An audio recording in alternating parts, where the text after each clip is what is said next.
Hey, it's Paul. In today's video we are going to develop a FizzBuzz program in Python. So let's go. The task is as follows. We want to write a program that prints the numbers from 1 to 100. But for multiples of 3 we want to print fizz instead of the number. And for multiples of 5 we want to print buzz. And for numbers that are multiples of both 3 and 5, we print FizzBuzz. To actually implement this FizzBuzz program in Python, we start off by using a for loop. So we can say for I in range from 1 to 101. Because otherwise, if we would say 100, then we would only iterate up to 99, and 100 is the upper border. So to include 100, we say up to 101. And all we have to do is use the modulo operators. So we can say if I modulo 3 equals 0 and I modulo 5 equals 0. So we check if the number is a multiple of both 3 and 5.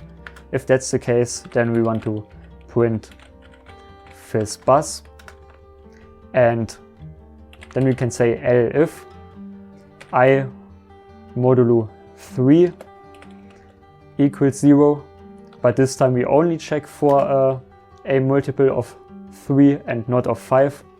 So we can go ahead, and if that's the case and I is in fact a multiple of 3, then we print fizz, and elif I modulo 5 equals 0, we print buzz, and else we print just the number itself, so we print I. And now we can go ahead and actually run the program, and you can see down here in the console, for instance, the number 3 prints out fizz, the number 5 prints out buzz, and the number 15, for instance, prints out FizzBuzz because we can divide it by 3 and 5. So you can see the program works well. So it's actually very easy to implement such a FizzBuzz program in Python. If you found today's video helpful, then feel free to like and check out my other videos, and see you in the next one. Bye!